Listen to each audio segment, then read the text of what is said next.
Bonjour à toutes et à tous et merci de nous retrouver pour un nouveau numéro de 100% Quintet Plus. La semaine du galop débute donc en ce lundi sur l'hippodrome de Vichy-Bellerive où je suis en direct. L'hippodrome se situe juste derrière moi, derrière l'Allier. Nous allons donc lors de cette semaine évoquer les trois événements qui s'y dérouleront. Et nous allons commencer avec celui de mardi 18 juillet, donc sur l'hippodrome de Vichy, où attention, l'horaire du Quintet n'a pas changé. Le Quintet se disputera à 18 h comme prévu, mais en raison des fortes chaleurs annoncées, le Quintet, qui était donc la 8e course du programme initialement, va passer en première course puisque le reste se déroulera en nocturne. Voilà donc pour la petite info.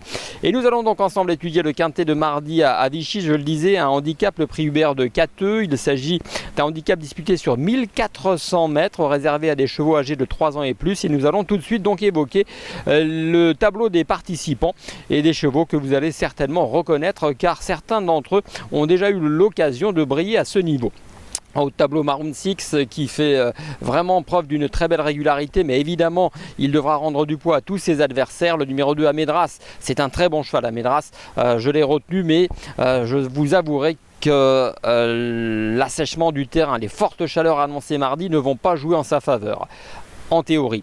Le 3 Indico n'a plus trop de marge. Le 4 Petit Pedro a sa chance. Le 5 Valder Magic, attention, il aura également préféré un terrain plus souple. Le 6 Gallic fait partie en ce qui concerne des trublions.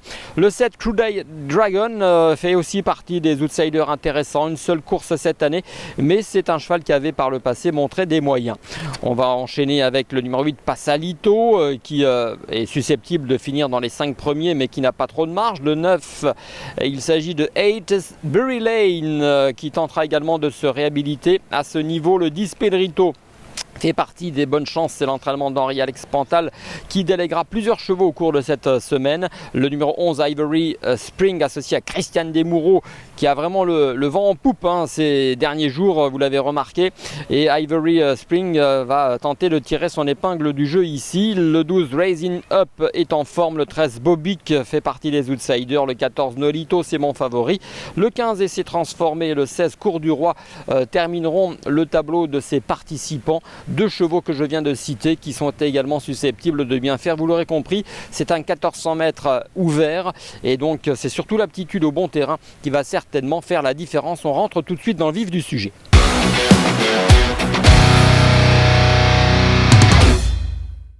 Le vif du sujet donc pour le Quintet de ce mardi 18 juillet sur l'hippodrome de Vichy-Bellerive avec mes favoris. Et nous allons commencer avec le numéro 14, il s'appelle Nolito. C'est un cheval entraîné par Henri-Alex Pantal. C'est un cheval qui a rapidement dévoilé du potentiel et qui a été dirigé avec bonheur dans des catégories de bonne facture. En course de référence d'ailleurs pour se rafraîchir la mémoire datant du 16 mai dernier sur l'hippodrome de Saint-Cloud où ce jour là, eh bien, dans le prix Margouillat, Nolito terminé à la 2e place. C'est un cheval qui a suffisamment de vitesse pour bien se placer. C'est un cheval qui a aussi un joli changement de vitesse.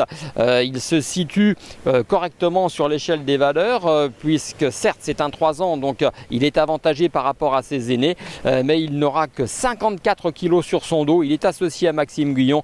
Autant vous dire que tous les feux clignotent au vert. C'est a priori le soleil de ce Quintet disputé mardi à Vichy. C'est donc mon favori. Mon deuxième favori, c'est donc Amedras, le numéro 2. C'est vrai que cette vague de chaleur qui donc envahit le centre de la France, entre autres, ne va pas jouer en sa faveur. Mais pourtant, c'est un bon cheval. C'est même un très bon cheval et qui alterne ses sorties entre des gros handicaps comme celui-ci, dans lesquels évidemment il a peu de marge, et dans des bonnes courses à condition. Et on va d'ailleurs regarder une course à laquelle il avait participé lors du meeting précédent en 2022, ici même à Vichy-Bellerive, où Amedras, le 22 juillet 2022, avait terminé 3e d'une liste de race. Il s'agissait du prix Jacques de Brémont. Donc regardez, alors ce jour-là, les images en attestent, la piste était donc relativement souple et Amedras a fourni une très belle valeur. Autant vous dire que s'il répétait celle-ci, il serait susceptible de jouer les premiers rôles et pourquoi pas de s'imposer. Je vais enchaîner avec mon troisième favori, il s'agit du numéro 4, Petit Pedro, délégué par Joël Boinard. Petit Pedro, c'est un cheval vraiment sympa qui, sur l'hippodrome de Nantes, le 6 juillet dernier, a démontré sa forme, c'est important. Petit Pedro, donc on regarde sa course de ref dans le prix de la Chapelle-sur-Erdre où il avait terminé à la 2e place, la casaque grise et rose, qui a attendu au sein du peloton, qui s'est rapproché en dehors et qui a remarquablement fini et sprinté dans la phase finale sur l'hippodrome du Petit Port. Donc on en tire les enseignements suivants. Petit Pedro est en forme, Petit Pedro a de la vitesse, il est dans sa catégorie, il faudra compter sur un bon déroulement de course, mais là je ne me fais pas de soucis car à Vichy généralement très peu sont les chevaux qui sont malheureux car il y a de la place pour tout le monde sur cette belle piste sur laquelle d'ailleurs les jockeys ont tendance à s'étaler. Quatrième favori, c'est le numéro 10, Pedrito. Pedrito, c'est un compagnon d'écurie, tout simplement, de mon favori Nolito.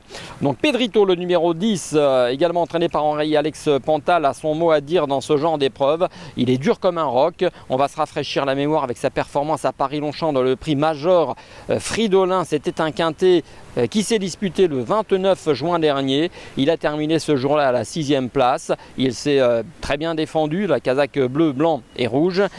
C'est un cheval qui ce jour-là affrontait des chevaux endurcis dans ce genre de compétition. Donc il se déplace à Vichy avec de légitimes chances. Henri-Alex Pantal, on le connaît une certaine réussite tous les ans sur les bords de l'Allier. Donc ça sent très bon pour lui. Et je terminerai avec mon 5e favori. C'est un petit coup de cœur, c'est vrai que c'est un cheval que j'aime bien, mais bon, qui a du mal à répéter les valeurs enregistrées l'an passé. Il s'appelle Cours du Roi, il porte le numéro 16. Au papier, je trouve qu'il a une opportunité extraordinaire de se retrouver avec le torchon 16 et 52,5 sur son dos, car il lui suffirait de répéter sa valeur de l'an passé à pareille époque pour, à mon avis, s'imposer très facilement. Mais où en est-il? C'est la question que l'on peut se poser. Et d'ailleurs, on va regarder une perf justement qui date du 12 juillet 2022. C'était donc à Chantilly, dans le quintet prix le Roi Soleil. C'est ce quintet qui s'est disputé dimanche donc sur l'hippodrome de Chantilly et qui a été remporté par Maxime Guyon. L'année passée, Cours du Roi avait terminé à la 3e place avec la casaque de monsieur Bernard Giraudon. C'est un cheval qui ce jour-là terminait 3e après avoir enlevé un gros handicap avec la manière. Donc en dépit de sa pénalité pondérale, il avait confirmé, il s'annonçait et malheureusement il n'a pas peut-être connu l'avenir qu'on lui prédisait. En tout cas, il est resté à l'entraînement, il n'a jamais été aussi bien placé sur l'échelle des valeurs. Si il est monté en condition physique là-dessus, c'est un engagement à mon sens qui saute aux yeux. Voilà, on va enchaîner avec mon choix.